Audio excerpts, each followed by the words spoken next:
Is this a situation where kind of desperate times call for desperate measures? Because in Game 3 you kind of held out Clay because you said it was a long series, and now you got your backs are really against the wall. If it was a situation similar to Game 3, would he play tonight with the way he's feeling right now? We're really going to go into it that deeply. He can play now. He's been cleared, so he's going to play. Ryan, back right. Ryan Mahoney, Associated Press. Steve, when Cleveland came back on you guys in that series, obviously there were some big personnel changes. You lost Draymond a game and you lost Bogey. Does it take something like that beyond just X's and O's to change the series? And is maybe having Kevin in your mind possibly it? I haven't researched every 3-1 deficit, but generally speaking, when you get to the finals or the conference finals, you get two great teams, and so if a team can get a win when it's 3-1 and make it 3-2, they got some momentum. So that's the idea. That's the whole idea tonight is play better than we've been playing, and get some momentum early, win one game, and then the tenor of the series changes, and so that's our goal.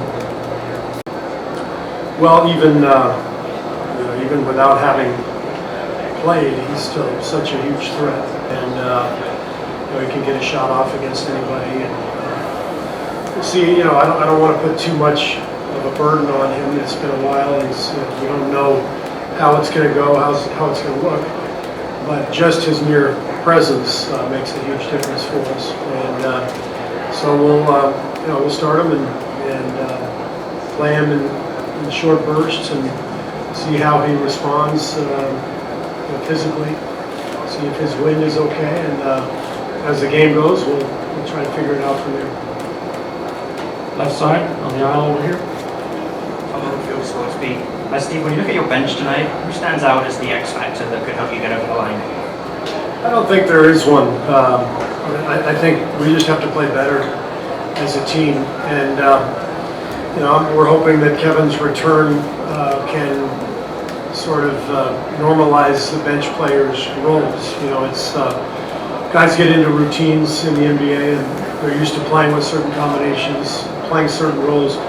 It's tough when you move pieces around. So I think the idea tonight is let's get back to looking more like ourselves, and everybody can fit into their role, and everybody can do their thing, and we'll play better.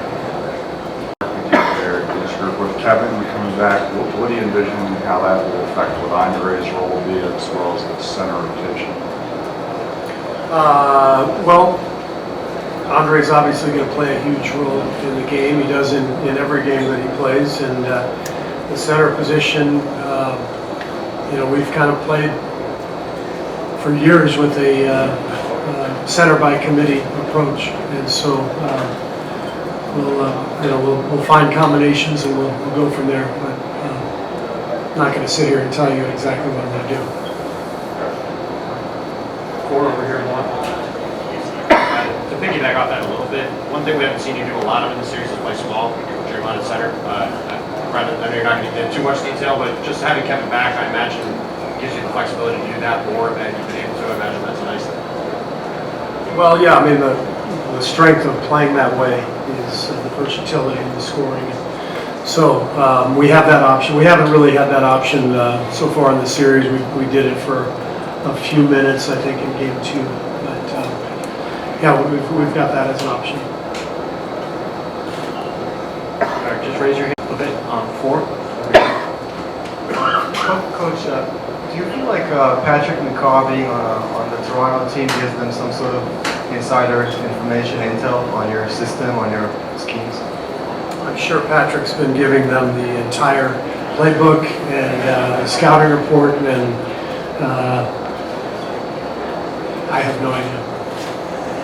Paul standing over here on the left. Steve, over here, Paul Jones, NBA TV Canada. What do you remember about being up 3-1 or down 3-1 against OKC, and then coming back and then being up 3-1 against Cleveland and letting it slip away? What things stand out in both those situations? Same thing that stands out in every series that I've ever been involved in. Player, coach, GM. One game turns a series. It changes the momentum, it changes the feel, and so the whole focus is just win a game. So, you don't need to look beyond tonight. You just need to go out and play well and win a game, and then you can go from there. On the right side? Hi, Coach. Lucas Myron, you talked the way that DeMarcus, the way he started Game 2, what we saw in Game 3 and 4. I mean, how do you see Kevin coming and potentially affecting DeMarcus's minutes now he might be used tonight? Well, Kevin's insertion changes quite a bit for us, and so we have an idea of how we're going to play and what our rotation will look like. And of course, I'm not going to tell you that. Any other questions for Coach? Davide, last question.